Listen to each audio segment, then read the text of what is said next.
We're now going to look at how to change these mugs and shirt products to make it match more of the way the stickers look. So in order to change how these are actually displayed, go into products and go back to your variation types. And we're going to notice this manage display link. Let's start by looking at the original product one to see how that's set up, because we'll use that as a guide when setting up these other products. So one thing you'll notice right away is that this images field is set as a format of cloud zoom, and that's what gives it that nice zooming feature. Because our mugs and our shirts that they don't currently have that, we need to go ahead and turn that on. So we're going to take note of these settings here, and you could open this up in another tab so you could compare, but we'll go ahead and walk through each step by step. And we will start by going to variation types and starting with the mug product. So let's go to manage display and go to images. You'll notice it's set as image, and let's change that to cloud zoom. You'll then look over here on the right, and you'll see there's a little wheel here you can check or click on, and now you can start to configure it. The first thing we're going to do is select product full as our image style. And for those who don't know what an image style is simply a predefined width and height for an image. So this is what will actually save you if your images aren't quite the same size. This product full image style will stretch your image to fit those dimensions. The one thing to keep in mind for this cloud zoom is you want to make sure your image is going to be big enough, and we'll go over how big that needs to be, and kind of you'll get the feel of it as soon as you start to look at it.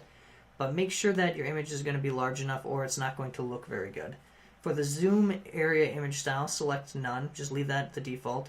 Under the gallery settings, you want to turn on gallery mode, and you need to then select the thumbnails image style, which we're going to call or use the product thumbnail image style. The zoom area position, the defaults are almost good enough. We just need to change the position. And this is, if you looked inside the product manage display page, you would have noticed that this is set to inside. The allowable values are left, right, top, bottom, or inside. So we change that to inside there. Leave these other defaults the same. Under zoom style, this changes how the zoom works. We're going to leave everything at its default, but you can change these settings if you want to change how it looks. More often than not, it's a little complicated to really start to configure this, so the defaults are probably going to be your best bet.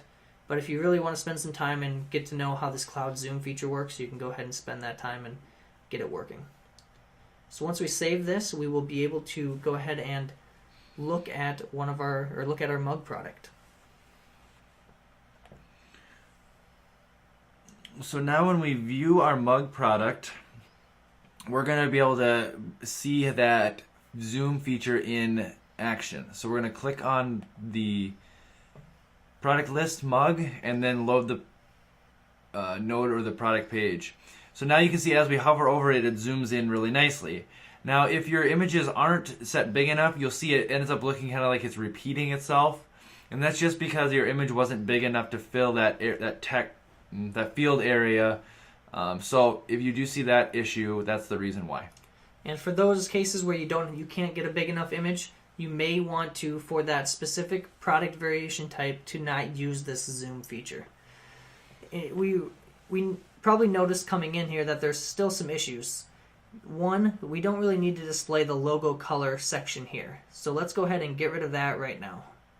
If we come into products, we go back to variation types. We are on a mug product, so manage the display for those mug product types. If we scroll down, these are all the fields that are getting displayed. Let's go ahead and drag logo, color, and even status into the hidden section. This way they just won't display. And you'll notice that there's a label and a format on both of these, and that it means you can show and hide various things. So if you want to hide just the label, you can select to hide just the label, or you can hide the format or change the formatting, or like we just did, you can drag it all to hidden and it'll hide the entire field, including the label. So if we X out of this and go back to our page, This is going to load, and that is no longer going to display over in that bottom corner. So let's go back to this Mugs product listing page, because this one still looks a little off. I mean, we could launch it like this, but I don't think it's probably a good idea. We're not going to sell a lot of mugs. So how do we do this? Well, it's the same process. We come back into product variation types, and we go back to mug and go to manage display. And there are all these different types of displays, or I guess you can call them categories or displays, or different ways that this product can be displayed. So the default view is what we have currently configured, but you can also configure how does this product view when you look at the cart page, or how does this product show up when you look at it as a line item. One of the things we want to look at how it shows up when you have it as a product listing. So if you come down here to the custom display settings, you want to find this one for node product list.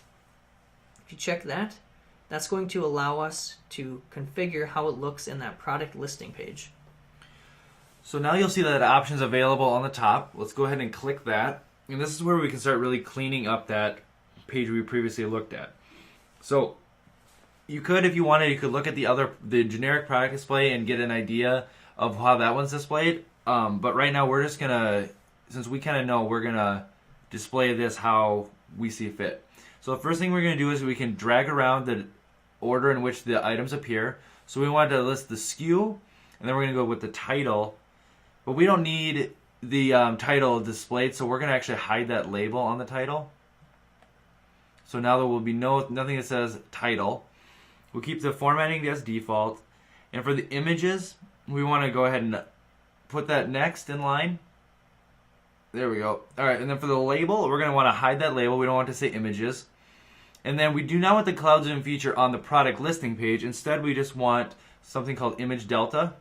And this is going to just show, if you have multiple images, say you have 3 product images, you can select which number of the images to show. And we're going to just leave that as 0, which is the first item. So it starts counting at 0, just the way it works.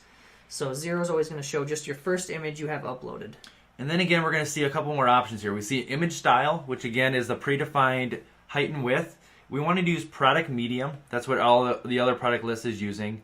And then this other one's actually important too, is basically that what it's asking is what should you do if you click on that image. Right now it would do nothing, but we actually want to bring you to the product page, so we're going to say go ahead and load the content or the product. So we're going to do that. Other than that, we want to make sure that the price label is hidden, which it is, and it's formatted, so that looks good. And then we're hiding the status and the logo color from the product list view. So let's save that and take a look now at our product list and see if that looks a little better. So we'll go back and refresh that page. And now it looks a lot better. So we have our image, it's not zooming, our title, and our price. And so now what we're going to do is we're going to do this same thing for our shirt products. Yep. So you'll have to do this for every one of yours as well, but you can follow along with the screencast to show how we change this for shirt.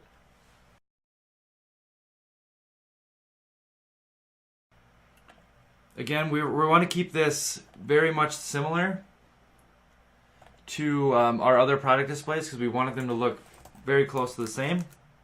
So again, we're going to select entirely the same options. Should we update that?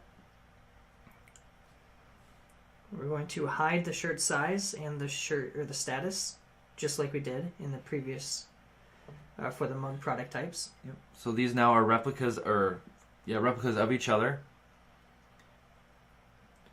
And we also want to make sure we get the listing to show up the same way. So we want to turn on the node product list and configure that. So again, it's going to be exactly the same as we did for the mugs. But if you need to reference, again, you can pull up the product list for those other two to make sure that you are formatting them the same. But yep, we'll go SKU, title, images, and price as our display fields. And we're going to hide a couple different labels and switch from image delta again. And we're going to want to use image delta 0 being the first image with image style of product medium. And again, we do want to link to the content. So get all that saved and looking good. And then once we click that, we'll go look at the shirt product listing, and then we'll look at the shirt page as well for the product, and we'll make sure that those look the way we want, and then we'd be completed. So once this loads, that looks pretty nice and Yep, it's similar to all those other types of products and all the product listing pages, and you can see everything is set up. We don't have any extra information showing up, and we are good to go. Our products are all being displayed and can all be added, and orders and checkouts can be completed. So in the next video, we're just going to quickly show you how to manage all your inventory.